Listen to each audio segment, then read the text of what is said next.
Hello, everybody. Welcome to Anime Sickos. It's the podcast for geniuses and the only podcast where we take a look at the four pillars of modern misery: anime, gaming, posting, and jobs. I am Tom, an anime sicko.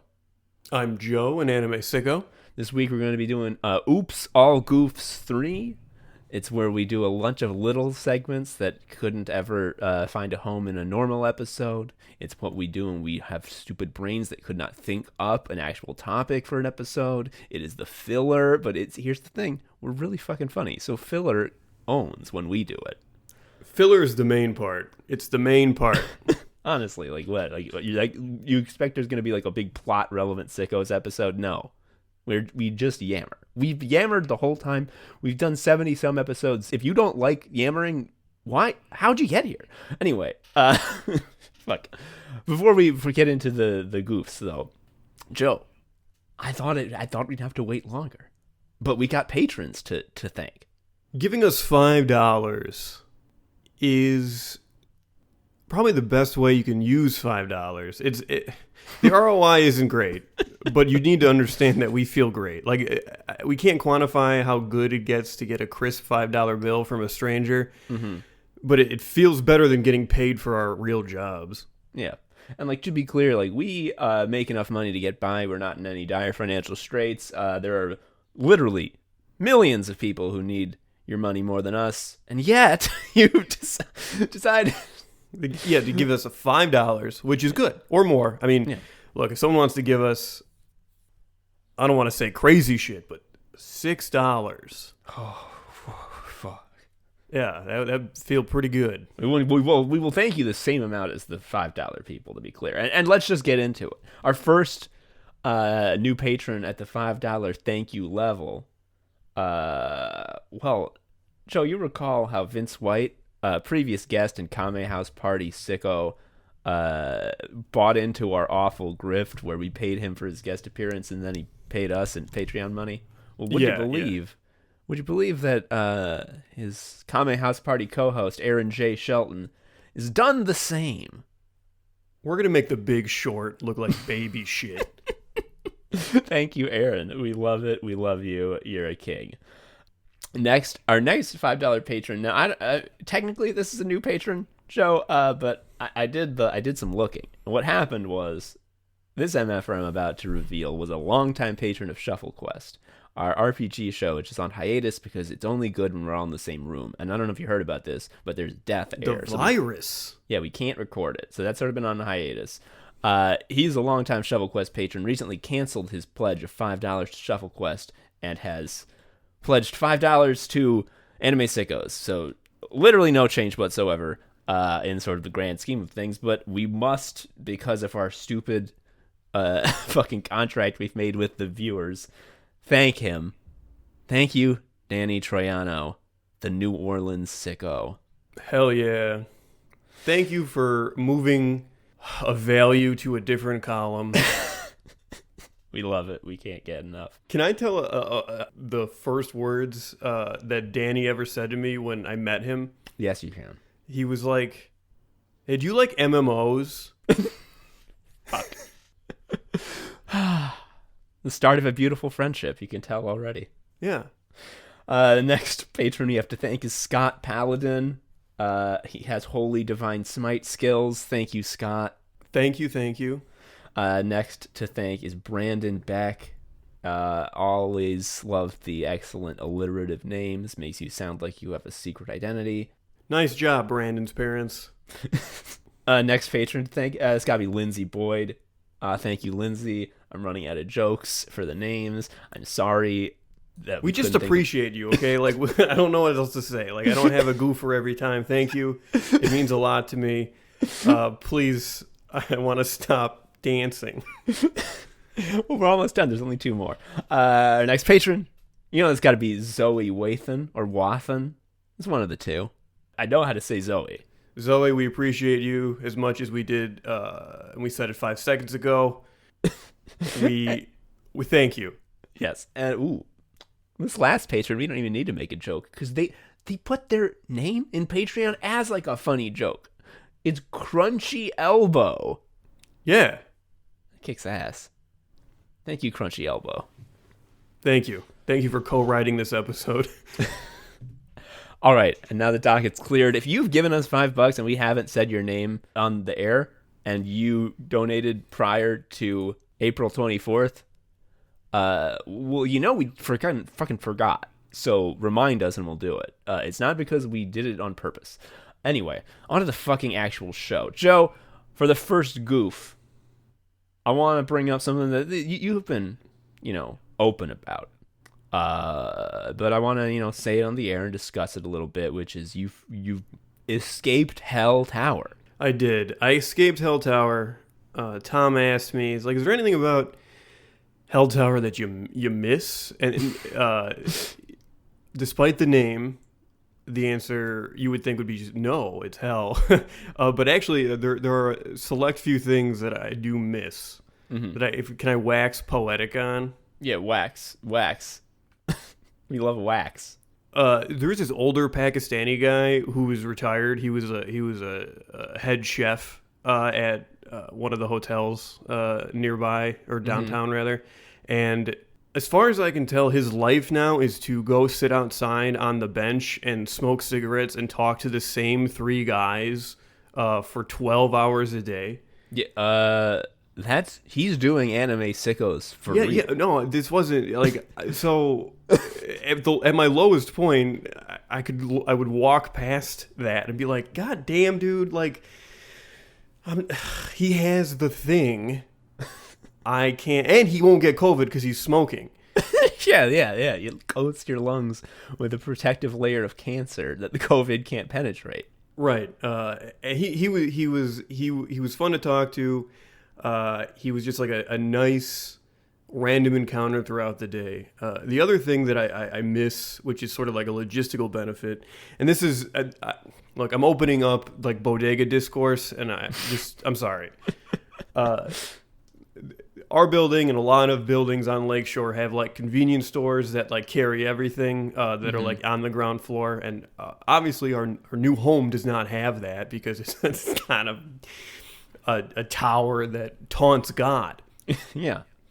And man, I miss that fucking store that had everything. I don't know if it's a bodega, because like a bodega has to have like just lunch meat out on a counter with a cat by it. I don't know. My understanding of bodegas is that New York white people just really lose their shit with excitement over the fact that they get to say bodega and like no one yells at them. That's my understanding. So I don't even get that. But the convenience was really nice. Just like if you ever just needed a can of something, just like, oh, fuck, I forgot to grab it. You could just go downstairs and have it. It was the perfect like fail-safe for starting a recipe and then like having something go off rails but quickly recovering. So like now if you were like in the midst of cooking and you realize like I forgot broth, like what would your recourse be? You'd have to like go in a car. I would have to go in a car. The nice thing about the new place is that I can just get in my car and I don't have to go into a dungeon basement for 20 minutes and like ask someone to find my car and all this other shit. So it's faster on that front overall. I just want to say this about Hell Tower. It's hard to sort of grasp exactly what it's like to be in the hell in a cell, if you aren't there, and our listeners can't see it, so they don't understand. And I've been wanting to say this for years, but I can't because I'm a supportive friend. But now I finally can. It's here, and I can say it out loud. Folks, I gotta say that Joe and Winnie decorated the inside of the Hell Cell in a very lovely and cozy way, probably as well as you could. Even taking that into account, the Hell Cell was the worst fucking apartment I've ever been in my life. It's worse than my shitty college apartments that were in the basement. You know, but what sucks is everything about it on paper, because America is a lie, based on a lie. It's like, that was the correct financial decision. That's what's so fucked up about this. It's like that it was on paper. If you look at like my net value from birth to now, which is how we agree the only way you can determine human value. Yeah, of course. you would see an increase because of Hell Tower, and it would not even. There are no numerical values that can represent the mental frustration I underwent for those, like 7 years I was there. But like, if a bank looks at this, they're like, this guy knows what's up. This guy made good choices. Yeah, like you explained to me one point what equity was. It didn't take. I'm very confused. I'm a true ape, but you were basically explaining the on paper reasons why living in Hell Tower was actually good. And I'm like, I don't know, dude. All this talk about like financial assets doesn't seem to undo the fact that you live in an awful shoebox with very low ceilings, where they just jackhammer constantly in the floor above you. Yeah, my understanding is the guy above me runs a business where, like, if you have old construction equipment that you haven't used in a while and you need to test it, you can go do it upstairs, and you can just like really get nutty with it. And the guy's like, it works now, but like you're gonna be using that construction equipment all day. Why don't you let it run? Why don't you let it run? See if it's got staying power. And the guy's like, do I have to pay extra for that? And he's like, no, I just do this for the love of the game. I love seeing construction equipment go. It's my thing. It's like, how some guys like model trains? I like making sure a jackhammer can run for 3 hours. It sucks. And the day I was officially in Little Shitaly with my stuff, I got an email from management that was like, hey, the guy upstairs is starting a new project. Hell Tower sucks. Hell Tower sucks ass. I remember every time I went to visit, we had to go in this little fucking coffin, which was the elevator, which, pre-Rona was already feeling like not enough air in this, feeling bad. I really cannot. It's hard to articulate the feeling of the pandemic setting in, which is like the dread everyone had, but then the additional layer of like, fuck, the music stopped and I'm standing in a big vertical coffin. This sucks. Like every time I had to ride that elevator, there was like one other person just in it with me. And it was the worst experience of my life every time. And yeah, that was when like I wasn't afraid that their breath would make me a dead man. Can I speak on the safety of old people for a minute in Hell Tower? Sure.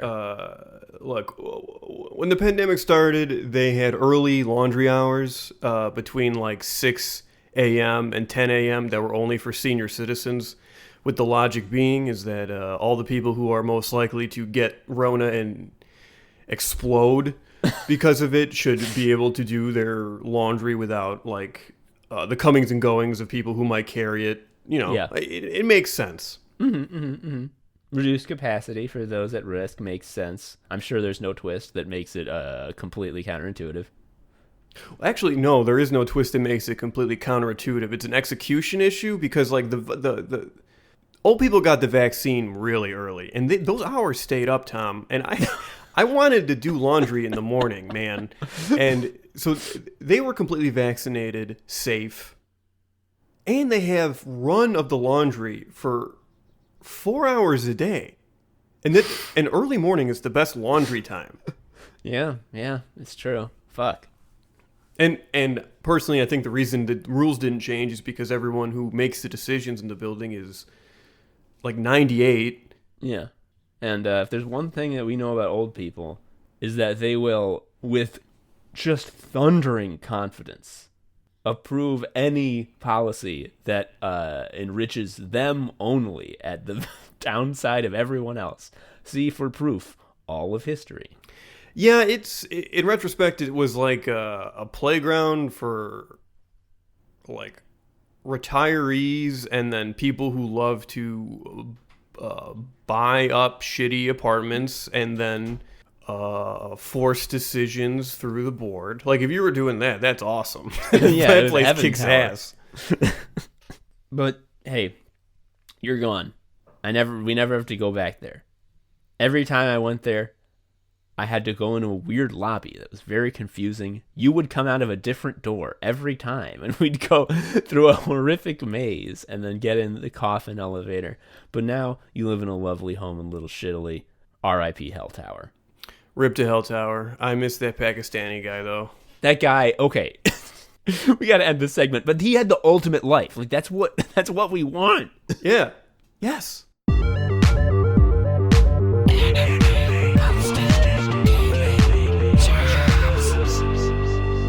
All right, Tom. I'm glad I'm out of Hell Tower, but I got bad news. New neighborhood's fucked. It's bad. I just had the most deranged walk before recording this. So okay, I visited you briefly. We spent all of our time outdoors because we only had one dose of the vaccine at the time. We walked around. It was Little Shitaly. There was an Italian flag that had in the middle a little picture of Italy that had the word Italia written all over it in like 15 different fonts. Yeah, you say there was, as if I didn't like bring you to it, because I haven't. Since I saw this flag since moving, I can't stop thinking about it. But it's as if you were telling someone you were Italian and you interrupted yourself to like tell them you were Italian in a different way. It's so fucking funny. But the point I'm making is the neighborhood seemed fine. The vibes were totally normal and not fucked. Did this change? Yeah, this changed because Winnie and I went for a walk before we were going to sit down and record this. And it felt like, do you ever like play Fallout with a bunch of mods and they're fucked up? I have definitely installed a Fallout mod that like broke half the textures for weapons, so like raiders would hold gigantic 3D red words error. Yes. So we were like, we're going to go to our coffee shop and then we're going to go to the hardware store because we have some things we need to pick up. The first thing that's weird is that every dog that like we see makes eye contact with us and coughs. Like, what? Yes, every dog is just coming up and just and like just like not making any dog noises and just leaving. This happens quickly. Like we leave the door and it's just like, oh, this dog has Rona. That dog has Rona. It's not good. I didn't know dogs could cough. I mean, I guess it makes sense. So that's bad. We go to the coffee shop, which I guess it's my coffee shop. I've been going there for 2 weeks, so whatever. It's the closest thing I have to a coffee shop, and I'm like, I would like the breakfast sandwich I've gotten and this tea, and they're like, we've never had that. What? Yes. Like what? The tea or the sandwich? Either. Like I was like, I would like this and this, and she was like, no. And then she gave like an entirely long explanation about how like they haven't had either of these, and I'm like, what? Okay, that's fine. Wait, and then I was like, hold on. Was this a new clerk or was this someone like you'd recognized? Look, the fucked up thing is like I've seen this woman before. But like I'm not gonna make the egotistical error that she recognizes me or anything, but like for sure they're like, we don't have this breakfast sandwich. I'm like, okay, fine. Could I get this type of drink? And they're like, we've never had that. And I was like, but your sign says, and she's like, you're asking a lot of questions, and I'm like, all right, I need to leave. No, not actually. She like that was the vibe I was getting. I was so worried that it was going to devolve into a game of like, I'm going to try to order a series of things, and she's just going to be like, no. Hello, I would like a cup of coffee, and it's like, coffee beans have been extinct for 15 years, sir. And you're like, whoa. So Winnie has no issue with her order. We leave, and we needed to go to a hardware store to pick up just little doodads because we're trying to hang a shelf and whatever. I'm sure this hardware store experience is going to be really normal. This is what's going to turn the day around. I'll tell you what it is. It's fast. We go in there. This hardware store just has like the basically just the floor pads you put on chairs so they don't scratch hardwood floors, and we go like, hey, we would like this piece, and we held it up, and they say, go to Menards, and we're like, okay.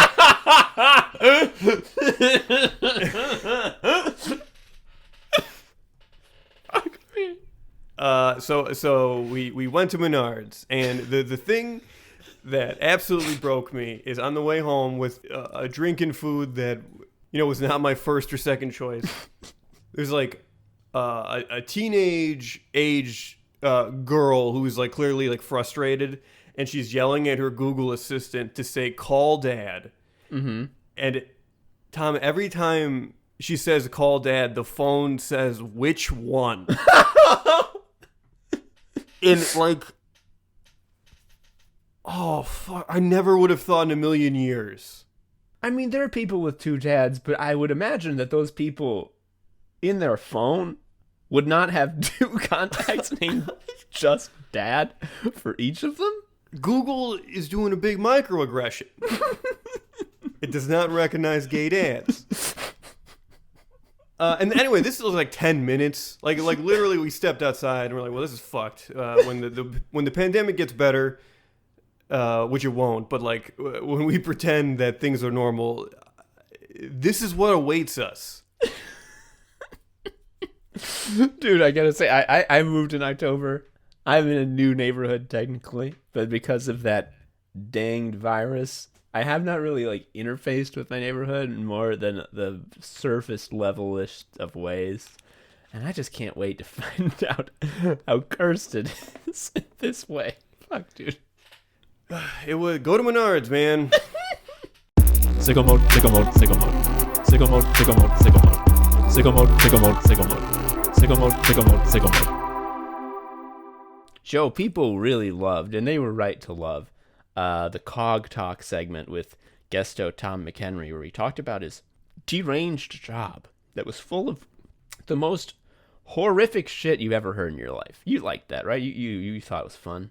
Yeah, that was good. That was a good episode. That was the Tom McHenry HBO special.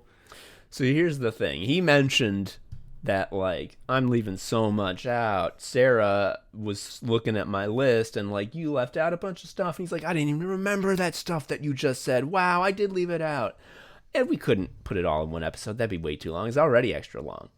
But, folks, I don't know if you know this. The McHenrys have a Discord channel, and in that, Tom McHenry wrote down a bunch of extra stories, and I have gotten permission from him to read them for you today. I haven't read these. My understanding is that this is not like the Silmarillion. Like, this is good stuff. This is not just like extra lore. This is deep text of importance. Yeah, this is not the B-sides to the A-sides that we heard on the episode. This is just like, my brain didn't allow me to recall all of that trauma because it would make me die instantly. I had to recall it in waves. So, I'm just going to get started. You remember he talked about Bill, the person who they gave the pseudonym Bill to, the geek at the office who dressed up as Hannibal. Hannibal Cannibal. Okay, so we begin. He says, I have so many Bill stories. He didn't even work there that long. Sarah McHenry responds, remember how he wanted to walk around barefoot and they wouldn't let him, so he would change into sandals when he got to work.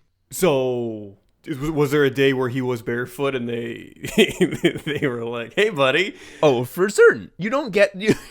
Every rule is there because someone did it, right? Yeah, you don't get talked to like that by not being barefoot at the office. Anyway, he continues that part of... Tom McHenry continues, part of it why they were gunning for him was because he had to keep kosher, and I'm not kidding. They acted like it was this huge pain in the ass to accommodate. They literally told him he needed to work on broadening his horizons.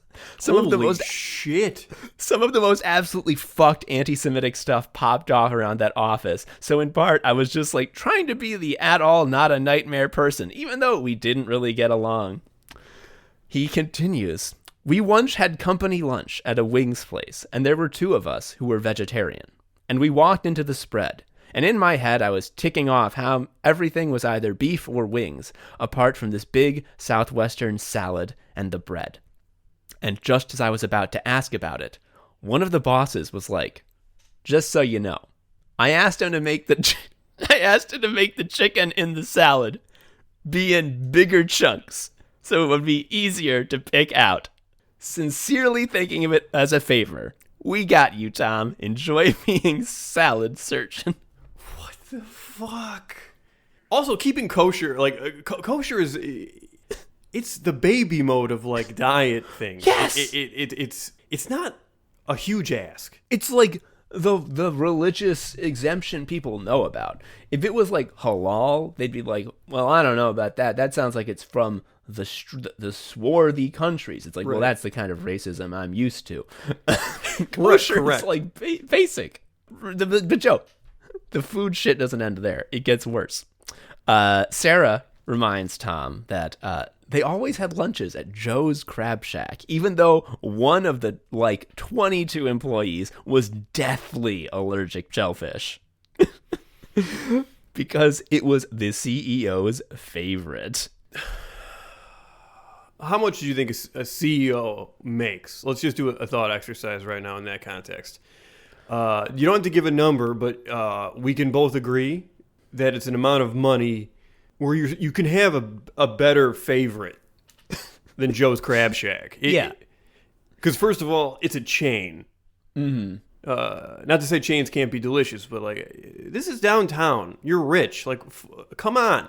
I mean, I think part of it is that the sort of dead soul and crocodile's brain that it requires to become rich, by sort of definition, prevents you from reflecting on any of the stimulus that occurs to you.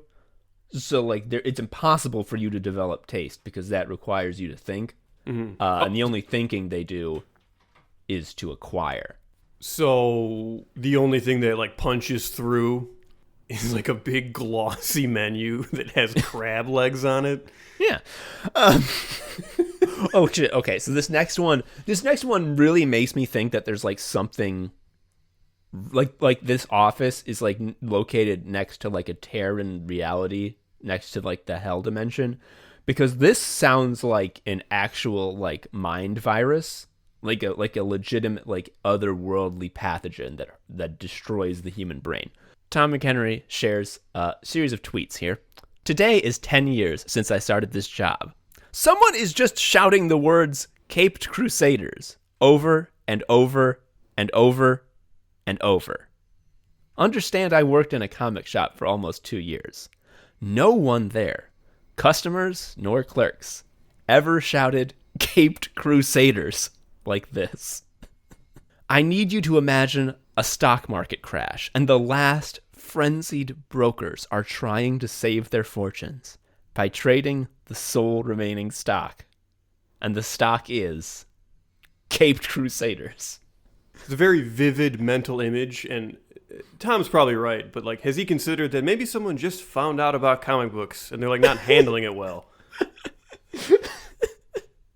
There's no explanation. Just, okay, to me, if you're in the office and you yell anything and it's not fire or Bill died, Bill had a heart attack and died. Hannibal Cannibal, you can yell that. Any yelling is just you're fired. Don't yell. Work is the library. Yeah. But to have multiple people yelling Caped Crusaders all day, oh man, that's just something else. Anyway, Tom continues. He says, I mentioned that we moved offices in the episode, but I didn't mention that when we had to pack up our workplaces, we had a whole week, and people kept finding things they didn't want anymore. And now, Joe, I'm going to pause the story here. If you did that, if you're moving desks, moving offices, and you find a knickknack in your desk that you don't care for anymore, what would be your first move? I'd probably throw it out, and I definitely wouldn't tell anyone about that decision. Yeah, Joe, that's because you are a normal person. So what happened was they would just leave them in other people's workspaces, like little trash elves that came in the night and left behind a pair of branded sunglasses, a broken picture frame, a stress ball, a single shoe, that kind of thing. And I'd get up and go to that terrible bathroom, and I'd come back and have to sweep a bunch of new trash gifts into the garbage can. Holy crap. He's gone. He's gone. Give him my shoe. Office trash is really, really grim stuff. If you've ever had to pack up your stuff that even your own objects are you don't things that you could leave in an office and you wouldn't be affected have only the most like tangential attachment to you. Like it's just trash. I got in my house still, because I found this in my desk when I was moving offices years ago. A big fucking trophy that was awarded by the company that I used to work for, that was acquired by the company that I now work for 2 name changes ago. This award that was given to a famous guitar manufacturer called the Tenacity Award, which I can only interpret that as being, even though our product is useless and doesn't work, you still buy it. Have a trophy. A big blue ribbon that says sucker. Pretty much. Also, I looked at the year, and I'm like, oh, that company was not a client of ours after this year. Anyway, continuing on. This next part makes me fucking, like, want to puke. Sarah reminds Tom, when the new Gerber baby was announced, and pause the story here, Joe. When the new Gerber baby was announced, not as a joke, I want you to tell me for real, very honest and sincere. When the new Gerber baby was announced, how did you react, if at all? About time. That old baby looked like shit. No, for real though. Like, oh, I didn't care. Oh, you didn't. Okay. No. It's funny that you wouldn't care. Because when the new Gerber baby was announced, several of the women in the office just kept screaming about how cute she was and talking about how, quote, I keep looking at her precious face and crying. I'm paraphrasing, but these women entered a kind of mass hysteria about this baby. Tom chimes in to say that, folks, pictures of that Gerber baby hung in nearly every cubicle in that office. This is like nightmare shit. This is Ito shit. Yeah. It's like a mass channeling event. Yeah, for like when the devil steps through the portal. Which he does. And it was located in my old building. The reason the portal opened is because, like, these folks did the ritual. Having a picture of a baby you're not related to is like call the cops shit. It's a little strange, and like no offense to the new Gerber baby, but there's like babies in commercials and media constantly. Like, I don't know. Do you become overcome with emotion like when there's a diaper commercial? I mean, maybe you just put a fucking, you know, those picture frames that are like actually screens. They just get one of those and have a diaper commercial going all the time, and then like the part where they put the blue liquid in the diaper, it's like, where's the baby? Maybe they just don't know how to do inside jokes. Like they were trying to like have a little thing, and they just like ended up worshiping the baby. Pretty much. Joe, there's more. It's awful. It gets worse. Sarah notes, one of Tom's coworkers was a barely functional alcoholic, and I saw her naked breasts on 2 different occasions when she was drunk enough to flash everyone at a work function. Now, Joe, Sarah didn't work there. So this was a especially public work event. Yeah, the breast chance that Sarah was privy to was very low, and yet still there were 2 hits. Tom elucidates further, saying that they couldn't/wouldn't fire her because she was the accountant and in charge of cooking the books. Oh, one of the most horrific things that didn't go on the episode was that we had to do some work dinner bullshit because the board was in town. And every one of these people, like, if you had a function with a bar, they'd act like they didn't have alcohol where they lived. And they just drank and drank and drank. And when they knew there was a function coming, they'd pregame in the office. So when work ends at 5, we get to the restaurant at 6. But they don't serve us food until 9:30. So by that point, I'm utterly famished and they're all utterly trashed, like tipping over backward in the chair, falling down when they get up to go to the bathroom, wasted. So they finally put a plate of food in front of me, and I pick up my fork and knife and start to cut in. And this woman, the accountant breast flashing woman, sitting across from me, with her face all that state of too relaxed that only the really, really drunk can attain, just opens her mouth and spills out a wine-pink waterfall of vomit all over her plate and lap. And everybody laughed, and my appetite just fluttered away like a little bird. It's cool everybody cheered. I think that was really supportive. I know that look, that utter relaxedness that like you can only have if you're especially drunk, because you can identify that before like a stranger's about to do something. I noticed that once when I was trying to get to Midway so I could fly to Philly, and there was a Cubs game, and like the guy facing me had that look. It wasn't because he was going to throw up. He just like decided he had to throw this taco at me. He had a taco and he whipped it at me.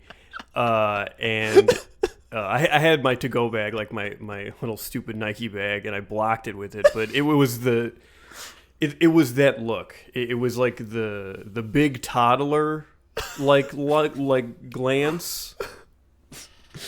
I don't know how Tom McHenry like didn't 10 die. years? Did he say 10 years? 10 years, dude.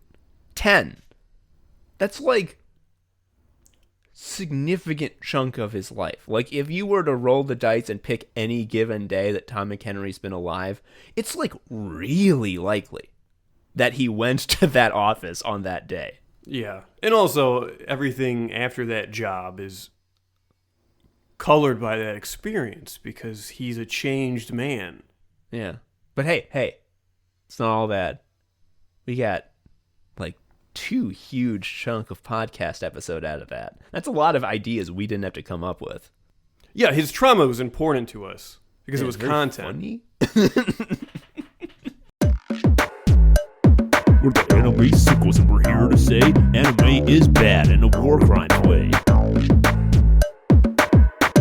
Joe, there's this guy called Joe Quazala. He's doing a lot of sketches, little high production value sketches that he's just doing independently that are really fucking good. One of them is for a horn store, like car horns, like and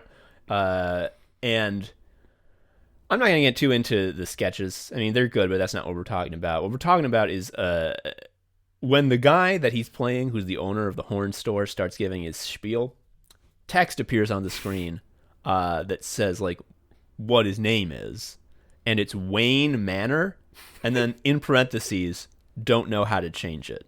We can agree that parentheses after something specifying is like just nuclear grade funny.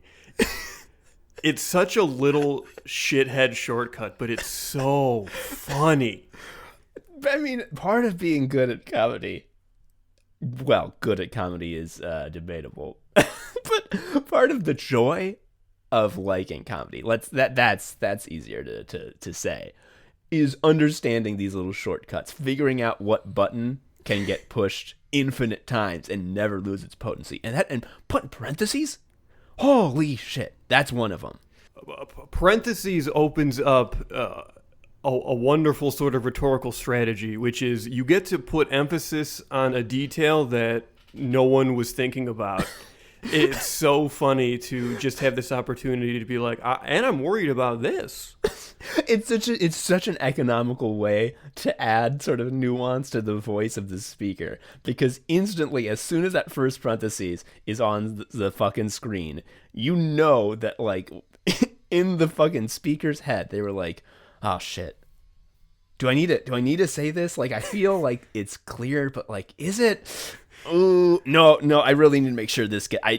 They need to know. They need to know this. They need to know. I don't know how to change my name from Wayne Manor. Yes, it's so good, and I think I'm like particularly in love with it because I find myself when I talk and I'm like really going, I will often give extraneous details. So when I do when I get a chance to do the parentheses trick, it's like, okay, you know that instinct you have, like to just sort of like give an additional detail that doesn't help. All right, let's weaponize that. Yes. Oh, Joe, it's so okay. I think part of the reason it's so fucking lovely and fun is that we know specificity is the soul of humor. Being general leaves you toothless because your weapon is too broad. It does not have a sharp point. The exception is if something is so hysterically general and blunt, it is hysterical in its bluntness, which is why Women Be Shopping is funny, because it says nothing. Like, it is such a broad characterization, so it means nothing. So when people go, yeah, buddy, when you say it, it's even funnier, because you're all just championing nothing. Yes, exactly. But in general, specificity makes shit funnier. And sort of the right way to do that, if you were like a genius writer and artist, would to make specificity just be part of your work. But you could also just put it in fucking parentheses, and it would add the specificity that makes your joke funny, but also make the fucking speaker sound like a weird, nervous idiot, which is always funny. That's us. That's us, dude. Yeah, it's funny when the speaker gets a chance to let you know they're worried about this in a way you couldn't conceive of. Just like there's an axis of anxiety here a normal human could never tap into. There's also the wonderful trick of just like using parentheses to tease out further details. And we're talking about parentheses in the written word. You can do this in speech. One of my favorite, I remember this very distinctly. I was in high school. We were hanging out in my childhood home, and my mom yelled something down in the basement, and I had friends over. So you know how friends are. They were like, Joe, just doing like the fake mom yelling down embarrassing things. Yeah.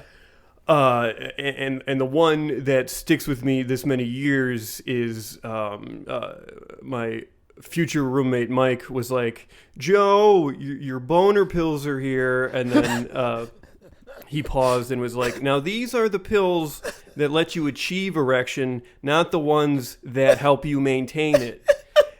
And like, yeah, like to split the function of a boner pill to be like, oh yeah, this has got to get so specific. Like there's science behind the dick going up, and then there's science behind the maintained flow, and it's so wonderful. And he for sure doesn't know that this has left such an impression on me. He doesn't even know about this joke, but like, it's so funny. It was a blueprint, which is the opportunity when presented with something embarrassing to like roll up your sleeves and really get in there. Yup. It's good. Roommate Mike told you a great joke, parentheses, didn't know it changed you. That was not, that's not good. Fuck that. Yeah, but like you joke, but like think about the efficiency of that statement though. Like it's not funny as a joke, but as a communication, like you communicate a lot in a very short amount of space there. Yeah. Folks, I think the point of this is parentheses are funny. He didn't know how to change his name from Wayne Manor. He needed to tell you. He figured people would be like, why didn't you change your name if he just left it there? Yeah, he knows it's a problem, okay? Like, you think you're smart coming up to that guy being like, your name reminds me of Batman. Like, I know. I'd like it to be different. How do you do it? Fuck. Anyway, let's move on. This is done. Never been horny. Never been horny. Don't tell the paper that I ever got horny. So fascism is over. The aggressive police state is fine now because there's a different guy. It's cool. Yeah, when we refuse to give critical materials to India as they undergo COVID apocalypse, and for sure is incubating the vaccine buster variant that makes anyone who got the vaccine like twice as likely to die. Even so, great country did not give them any raw materials or aid for completely different reasons. These are not fascist reasons. These are liberal reasons, so they're good, actually. Yeah, the reasons were a weird sexual thrill. Like, it's the honest answer of empire. So just because we're not talking about Biden as much as we talked about Trump does not mean we are under the impression that life is good. Please don't make that mistake. The one thing I want to say, though, is, look, like, fail sons of political figures, it's not new. Like, this is not a new genre, Tom. Been that way since antiquity. Correct. And in general, I am sort of wary of even the faux celebrity ironicness of boosting someone, because you might get in a situation where, like, Joe Biden gets his onion version of himself injected in the public consciousness. Mm-hmm. But the fact of the matter is, Tom, Hunter Biden is Slurms McKenzie. He has to party. He's so tired. He does it for us. He's always wearing shades, because if you took them off, you'd see his bloodshot eyes. Do you think he likes everyone seeing his dick constantly? No, he doesn't like having threesomes with a big squirrel on the bed. He does it for us, for our entertainment. And honestly, thank God for him, because, I mean, if you're going to be a rich fail son who's basically like, you never had a problem in your life, rather other than problems of your own making, you might as well be entertaining. Exactly. Like, the Trump sons are so fucking bad at being rich and automatically winning at life. They look like they're having such a bad time. They're always so angry and have these grievances that they're constantly harping on about. And it's like, hey, like, if you wanted to ride an elephant today, if you woke up and were like, what would be cool to ride? An elephant. You could just do it. Like, you could. And instead, they go on Instagram and be like, I'm working out in the gym to depose the false king, Joe Biden, and make my daddy king again, and he'll love me again. And, parentheses, never loved me, again, is incorrect. It's funny you use that elephant example, because the rich boy behavior before they became, like, presidential fail sons is they loved hunting big animals. That was, like, their thing. Yeah, like, that's insanely evil and awful for the planet and just sort of humanity. Oh, and it's bad. I'm saying, like, the rich guy impulse, even before infused with like the presidential fail son potential, their impulse was just to poach, which is not fun. Yeah. I mean, at least, I don't know, at least it's sort of like decadent. What they're doing now is just so pathetic. And that's why I think Hunter Biden is doing such a service.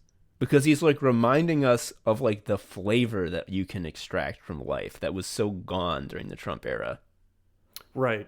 Look, I don't want to hunt a safari animal, but the Trump sons are just showing you, like, what decadence is available to them. A threesome with a big squirrel on the bed is, like, behavior of the people. That's attainable, I guess. Yeah, you know what it is? Joe, you remember from the Horny episode when we were talking about Roy on Twitter, the man who responds to porn stars and sex workers with extreme... Yeah, he's like, I am also interested in sex. Please add me on LinkedIn. Yes. Who would titty fuck me? And he's like, not only would I fuck your titties, but I would also fuck your pussy. Thank you, Roy. Roy's a real man of the people doing the work. I think Hunter Biden and Roy are of a type. Hunter Biden is just Roy fully actualized. Like, so we have the hierarchy of needs, Maslow or whatever it's called. The bottom, that's where Roy's at, right? And then all the layers up to the tip top, which is a jockstrap, a dirty mirror, 2 babes, a bed that's honestly not, like, the bed was like a full-size bed. Like, that, it's not that big. Like, the room kind of sucked too. And all of those things stacked in the right order, at the top you get actualization. Roy becomes Hunter Biden. Yeah, like, Roy is stuck only replying to these porn stars. Hunter Biden, like, knows them. Has him in his phone. Yeah. And he also thinks talking to them counts as work, which is cool. That's right. Okay, that's one part of this that I'm like not unironically not a joke about. That sort of disdain for white collar work so openly, like all these guys, all these fail sons that have their fake jobs are doing fake work, and like that's bad, to be clear. Like the very fact that such things exist is cruel to the working person. But to see someone with such open disdain for even the fucking, he can't even play the game, right? Like he can't even pretend to be a board member of a gas company in Ukraine or whatever it is. That honesty is refreshing. You gotta respect it, at least in contrast to what we've been given up till now. I can't go to the big meeting because I have to party with the contest winners because I'm Slurms McKenzie. And it's fun. And like everyone in his orbit is like, he takes partying very seriously. Fuck yeah. To wrap this up, I do want to say that as much as, we're making fun and, rich sons, even if they're sort of funny, it's not good to support them because they're sort of a symptom of a sick society. Wearing that jockstrap was really brave. I think. It was so brave. Not a lot of people wear jockstraps anymore. I had hernia surgery a while ago, and I had to wear a jockstrap after for medical purposes. It sucked shit. I hated doing it. He did it on purpose and showed everybody. Yeah. I couldn't do it. It couldn't be me. Yeah.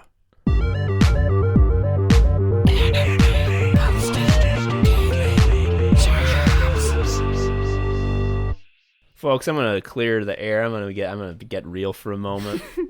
I love my friend Joe. You're flipping the chair. I love my friend Joe. You're sitting like an after-school special, and you're gonna rap with the audience. I respect him. He has so many great skills that I admire and am jealous of and could never match. It is an honor to podcast with him and talk with him and hang out. That said, trying to communicate with Joe over apps is fucking insane. It is the worst experience of my life, and it never fucking works. If I need to get in touch with Joe, like if I like really need to this is important for the podcast, I need to know your opinion on this. What I'm going to do is I'm going to send him a Gchat message, I'm going to send him a Discord message, and I'm going to text him. And then in an hour, I get a Twitter DM from Joe with an unrelated joke that he saw on Twitter and linked me to, being like, "This is funny, dude." And I'm like, "Fuck! I forgot to also ask him on Twitter. God damn it!" Yeah, let me explain what you did. I'll explain. You have these channels of communication, and you filled each one of them with a task, and then you forgot about one tube. And I was like, "Hell yeah, let's get some goofs in there." Because those other channels, look, Tom, I respect your prioritization and your ability to execute on the podcast. I just wasn't vibing with it at the time. I just it just didn't have the space. But this is crucial though.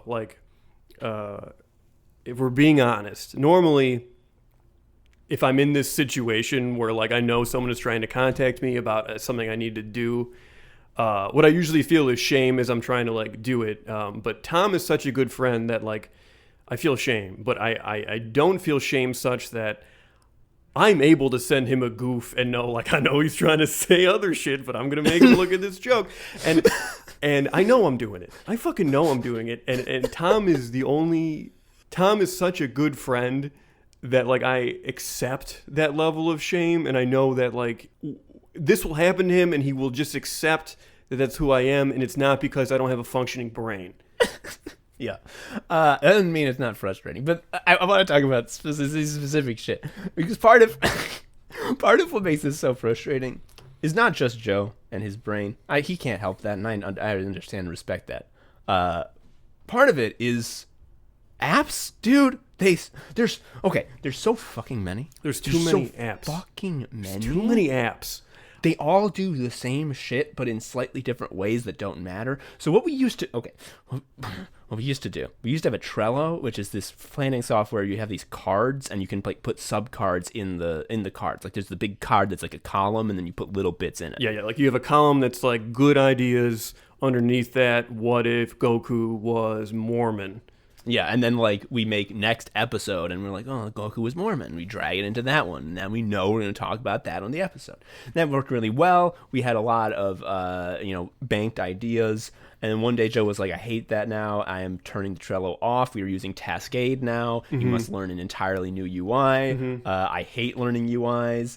But I gotta do it, and so we're using Cascade now, and it's got no ideas on it, and it's very confusing, and it also has a chat window for no fucking reason. Oh yeah, so there's a chat window. There's a chat window for every, I guess, entity. Every project has its own chat window, and man, oh man,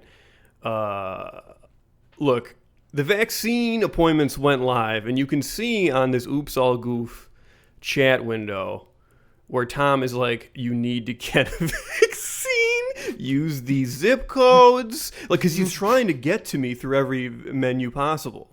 Yeah, because I found this website that has vaccine appointments, like all the Walgreens in the state, sort of aggregated. And I had my first dose, and I knew that I had buddies who hadn't had their first dose, hadn't had an appointment yet. So every once in a while I would check it to see, like, is there appointments? And if there are, I'll be like, hey, check this site, like right now. I did that. I got in touch with Joe on 5 platforms, including when I wrote that fucking message in the Cascade window, I was like crying because I'm like, I can't believe I'm fucking forced to engage with this terrible window. But I know that Joe has visited this page today. The secret sauce here, I think, is you were, upset that you had to engage with this window, and you also chastised me for using it before you used it to communicate with me. You're like, I can't believe you're using this fucking window. Fuck you. Yeah, you. I'm looking up. I'm scrolling up. I forgot about this. You said a joke. You said a goof for this episode, a possible goof. And I wrote, that kicks ass, but why did you decide to put this in a weird chat window? Because that's another thing about you. And again, I love you. It's great. But the horrible app world that gives us a million choices of apps that are all the same, but like fucking separate for some reason, is that Joe will just decide, like, I'm actually all about this app now, and transition to that app, and any conversations we were having on the previous app are just dead and can never be had again. It's sort of like I have ideas, and like there's too many apps now. So it feels like I have a ton of open containers, and like rather than like think before I start dumping words into one of them, I just sort of like grab the nearest one. One thing that rules about this is this manifests a lot. Like every 3 months, I'm getting a text from Joe that's like, dude, I just downloaded Notely. It's good. This is going to absolutely revolutionize my whole process. I'm really organized now. And I'm like, okay. I bet. I am organized, and then I get bored. It's this novelty thing, which really fucking sucks. I hate chasing dopamine. I don't like it. I sure would love my brain just doesn't wake up one day. It's like, that thing you've been working on? It sucks, and you hate it. It's dumb. You shouldn't do it anymore. And you're like, yeah, that's a good point. No. See, that's why I come in. I'm like, no, it's still fucking funny, idiot.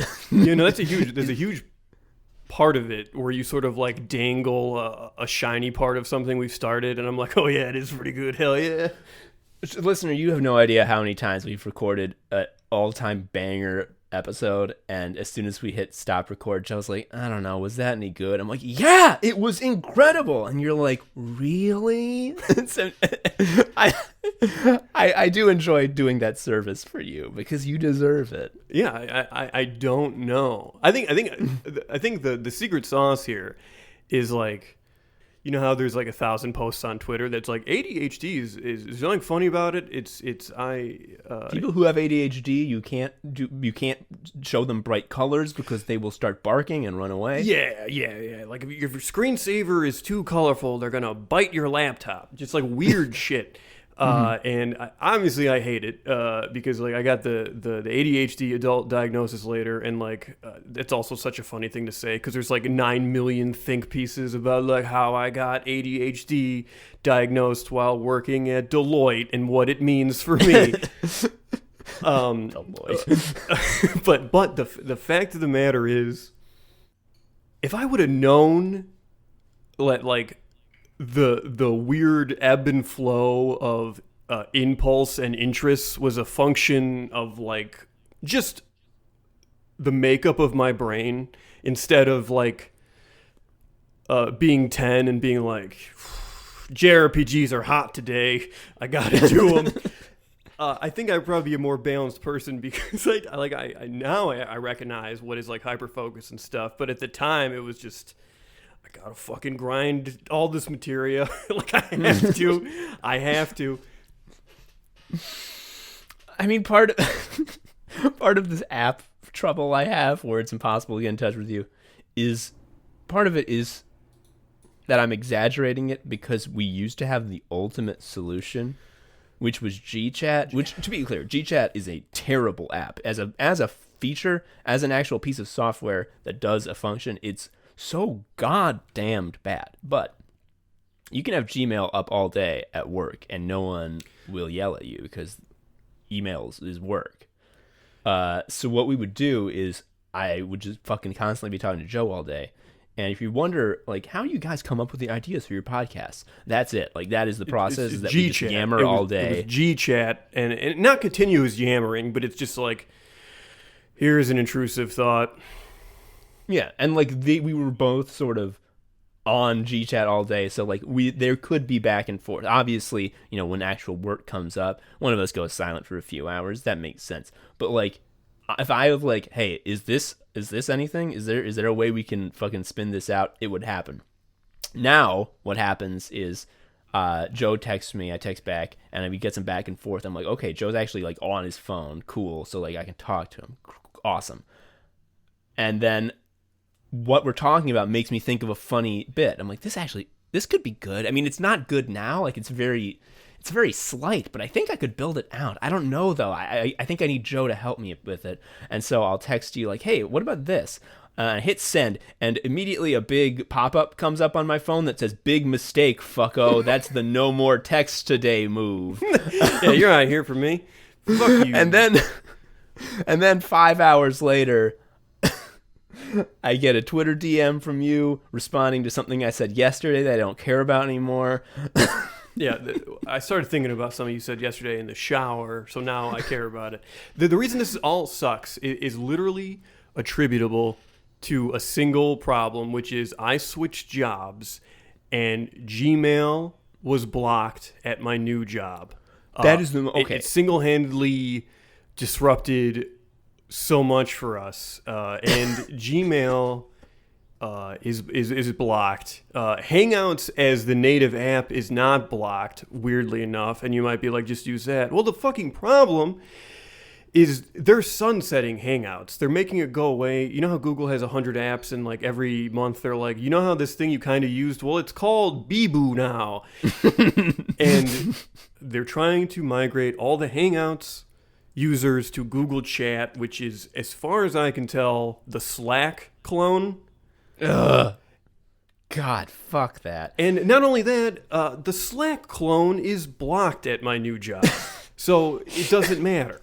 This is insane to me for a number of reasons. One, blocking the internet for a remote worker. You pay for the internet yourself. It's your internet. Well, it's through the VPN. So if I'm through the VPN, I can't use it. The thing is, I can just set up another laptop for other stuff. But it's like, I think we've established in this segment that like just having two devices in front of me might be a problem. So like you can see the issue. I don't dual wield when I'm working. But the fact of the matter is, if I can't just open Gmail real quick on my work computer here and there, it like fucks me up. It actually makes me a less effective worker. Yeah, for real. This Laziness Does Not Exist by Dr. Different Price talks about this very thing. It's called cyber loafing, and it is a necessary thing to become a fucking person who isn't insane. And also, like, of all the things to fucking block, like, Twitter's not blocked. Discord's not blocked. All of YouTube isn't blocked. Gmail is really where you're going to be wasting your time, not YouTube and fucking Twitter. I mean, oh my God. My honest opinion is the decision to block Gmail specifically is like a very 80s management type of mindset to be like, what do people do on the computer that is not work? Well, they're always on their damn email. Writing messages to their mom about what their plans are for the holidays. Yeah, it sucks. There's some stuff that is arbitrarily blocked as gaming adjacent, which I appreciate. Like, I have gone to various wikis, and I'm always surprised at what is automatically determined to be gaming content and what's not. Meanwhile, Twitch is fine. God, fuck. Anyway, the point is, we don't have any more ideas. The podcast is in mortal peril. No, we're gonna be fine. Yeah, we're gonna be fine. We just need to figure out some, like, I need an uninterrupted tube of ideas that doesn't get fucked up by apps that also work plays nice with. It's an impossible ask. Well, here's the fucking real scoop, dude. Adderall. You got the drugs. I was gonna say, we are both gonna be fully vaccinated within the month, and provided that the vaccine buster from India does not come over here immediately, it will. We can fucking just be in the same room and talk. Is that allowed? I mean, I think no, but like, as long as we don't call the cops on ourselves, I think we'll be okay. We should, just to be safe at the end, though. Oh, yeah. I mean, obviously, like, we're going to be so full of shame in our crime that we're going to call the murder factory and be like, please put us on the line. We need to be put down, like, fucking with the cattle gun from No Country for Old Men. Please sugar us. Burger. Yeah, God damn it. Sicko mode, sicko mode, sicko mode. Sicko mode, sicko mode, sicko mode. Sicko mode, sicko mode, sicko mode. Sicko mode, sicko mode, sicko mode. Tom, the only manga I'm currently eagerly devouring, like as it hits my tablet, is Kengan Omega. It's so good. I was reading that. I was rereading and got past where I originally was and was so fucking hyped. And then Manga Dex, which is this big manga site that has all the manga that I was pulling the scans from, fucking went away, so I stopped. But continue. Tell me about the goodies in store for when Manga Dex ever comes back. Yeah, Kengan Omega is good. At the top, I'm going to tell you right now, its weakness is that I now think there's been 2 or 3 twists where one of the fighters is not who they say they are, and I don't care. Like, are they not going to do cool shit in the ring? Fucking boring. The big twist now is like, oh, this French guy is a different French guy. I don't care. Yeah. But there was this fighter who is like, it's revealed that he is a martial spirit like 13,000 years old. And the reason he is so old is not because he's actually that old, but he comes from this tradition where the master of this martial art sits down in front of like the next person to take the mantle, and they just tell them their life story again and again and again and again and again until their memories literally get passed down to the next person, and then the old person obviously dies, and you see how it continues forever, right? Yeah, it's a long line of dads. It's a long line of dads. I thought that was really dumb. I was like, that's fucking stupid. And then I realized, Tom, it's real. Oh. And I realized it's real because, as you know, I just purchased a home, so I had to do a bunch of various talking to guys about things that need to be fixed around the house. And there's a lot of stuff I just knew. And it's because my dad did this to me. Like, it wasn't about fighting, though. It was about, like, Home Depot and like, the different types of PVC pipes. I was about to say PVC. But yes, and in the fiction of Kengan Omega, this ritual is depicted as the wise master sitting in full lotus, facing the other person in full lotus. That's like not kind of how it went. It was just like I was like on the computer and my dad was just talking. Sometimes these martial arts mangas, they take, a real martial art and they sort of jazz it up for the page, make it a little bit over the top. I think it's the same thing. Yeah, it's wild because in the process of getting this place, this is the second time I've gone through the mortgage thing, and like as we went through it, I would get like these ghost dad statements that was just like, make sure you lock in your rate. It's just like weird shit, and it's the ritual. Manga is real. It's real. We're the anime sickos, and we're here to say anime is bad in a war crimes way.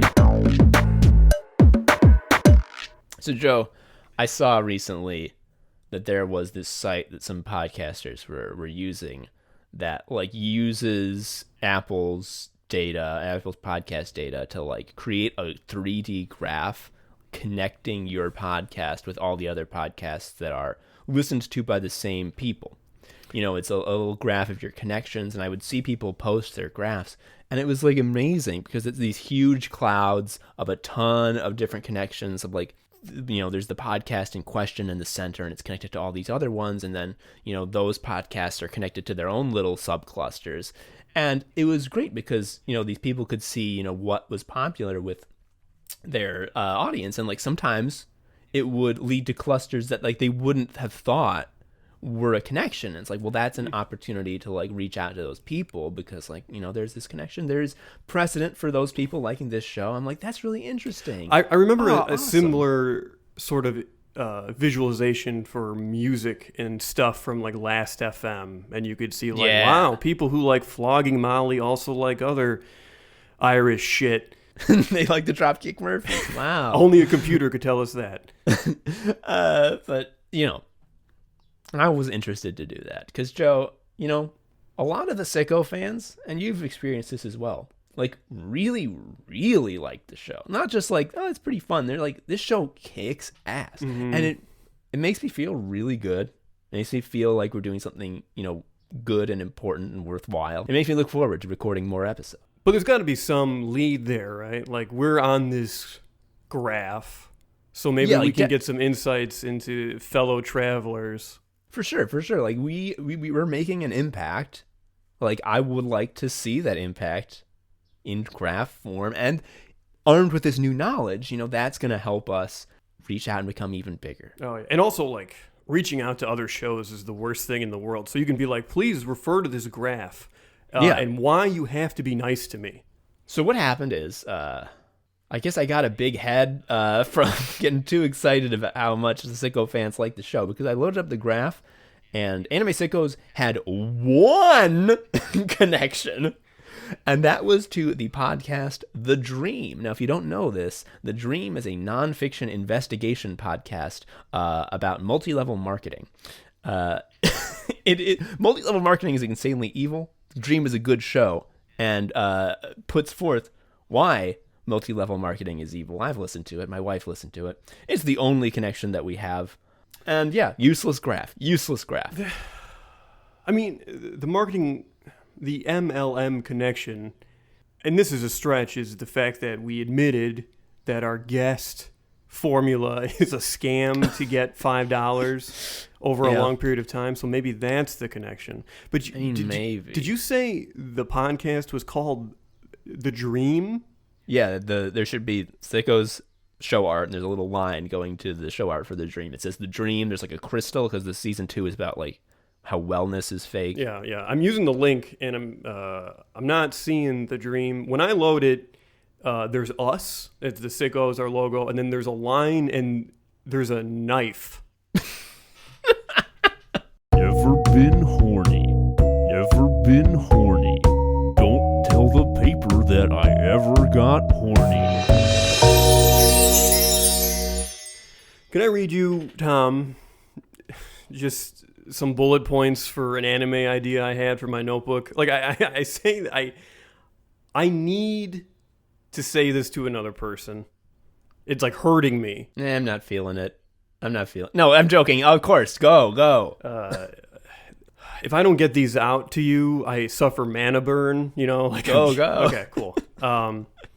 So the anime idea is it takes place in a town of necromancers. All right, I like it already. Okay, everyone's a necromancer the same way. Like everyone is a wizard in Black Clover. Like it's the most basic anime setup, and I'm not above it. Yeah. And like most people are only sort of okay at necromancy. It's not like everyone's like a master, but like everyone could do it a little bit. Yeah, but like the most run-of-the-mill resident of Necromancer Town will manifest like bone arms to help them dust. Yeah. Okay. Okay, but there's a rule in this town. There's a rule that binds all necromancy, Tom. Mm-hmm. And that rule is you can only have 2 skeletons at a time. Of course, that's your limit. Correct. And our protagonist, you know what he says, Tom? He says, I'm going to have 3 skeletons. Well, Joe, that doesn't... Okay, I'm glad that you're excited about this anime, but like already you've sort of fucked up the whole premise because you said 2 was the limit. You said the limit was 2, and I think to have more than that would be to surpass. Oh my God! So what I'm thinking is we've established the beauty of One Piece is obviously not just like what makes it so special, but the structure. It's set up to be fun. The Oda has given himself plenty of room to work with this island setup, right? Mm-hmm. The way our protagonist, whose name is Max Skeletons, yeah, will eventually get to 3 skeletons, is he has to go into various crypts, Tom, and find weird artifacts. Mm-hmm. And these provide the power-ups and what he needs. But I'm going to tell you, that's like the halfway point. Like, he gets the power-ups. He manifests 3 skeletons. It's a big day, and it's revealed. I think the big twist is the Mayor Quattro reveals that this rule was in place so he could always be the guy with the most skeletons. And it's revealed that he, in fact, has 4 skeletons. Holy shit. Yeah. Whoa, how did this, like, okay, was he always doing 4 skeletons, or was this just in his back pocket? Did he have, like, a dummy who said that he was summoning skeletons 3 and 4, but it was the mayor the whole time? Can I tell you how I have this twist planned? I am thinking the big twist is that the mayor has an assistant, and it seems as though 2 of the skeletons are the assistants, and then in a tragic reveal, we see that the assistant, amazingly, is the only person in this town that does not have necromancy abilities. Oh my God. Oh my God. Oh. How about this, Joe? We have our evil villain, the mayor, who this rule of the world that we've known the whole time that's been sort of baked into the very concept. It's revealed that it was all fake. That this villain was putting it on the people as an arbitrary restriction to keep himself in power. Yeah. That you can actually have more skeletons than 2. Yeah. His idea was that, like, in a world where everyone has 1 gun, I have 2, and I'm the mayor. Exactly. It makes sense. So the stakes have been changed. Everything's different, and we now realize that what the problem is there's this evil mayor who's keeping everyone down, oppressing everybody. And so it's like, obviously, we need to have more skeletons than him and win. Mm-hmm. And then, how about this? I'm pitching you this. There's a big fight. Max Skeletons loses at first, but then he like does a little flashback. He remembers his past. He has a more training arc. He uncovers a new technique from the pressure of the battle, and he summons a 5th skeleton. And this is when we get the double twist, Joe, which is I didn't cap the amount of skeletons for me. The mayor says this. Oh, no. I didn't cap the amount of skeletons for me. The number 5 is cursed. The number 5 has anti-spiral energy. If there's ever 5 of something, the apocalypse begins. Oh, yeah, this is when it's revealed that throughout Necromancy Town, there is a bunch of art that depicts 5 skeletons and then the apocalypse. and then they're like, oh, fuck, the prophecy. Shit. That's a much better fleshed out, like, the dumb reason that I was like, why wouldn't this guy want more than 2 skeletons at a time? The dumb answer I thought is like, he hates it when people make skeleton big bands. was like my original thought. Like, he hates when there's a skeleton blowing a trumpet and there's too many of them. And that's Power trio. Yeah. Power trio. But yours has a little more play, I would say. It also it allows, there's sort of a Shippuden scenario where it's like the apocalypse is impending or possibly undergoing, and things are different. Max Skeletons is more serious now. Old enemies are joining up against common cause, and the way I see it, the key to saving the day is you got to get 6 skeletons. Yeah. 3 pairs. Wow. Wow. This is also like a dream project for a very specific type of manga artist. Like, because all the powers I'm thinking are just going to be various constructions of bone things. Mm-hmm. In Chrono Trigger, you remember when you get sent back into 600, whatever the medieval Magus time is, and you have to fight all the skeletons on the bridge, and then they just like all put their bones together, and it becomes like a giant skeleton Cyclops. Mm-hmm. I'm thinking like that's what we're dealing with. Like, so every time a fight gets to throw down, this is an opportunity for an illustrator to draw a motorcycle made out of a rib cage, or just like goofy shit. It'd be pretty fucking good. Also, xylophones, dude. There's definitely needs to be a Sonic attack where like the skeletons all line up Care Bear style and they play a spooky dirge. Joe, I'm sold on this series. I want it. If I were Mr. fucking Toei, I would greenlight this for sure. But I gotta ask, what's the title? Max Skeletons Plus 1 is the title. Folks, we got a hit.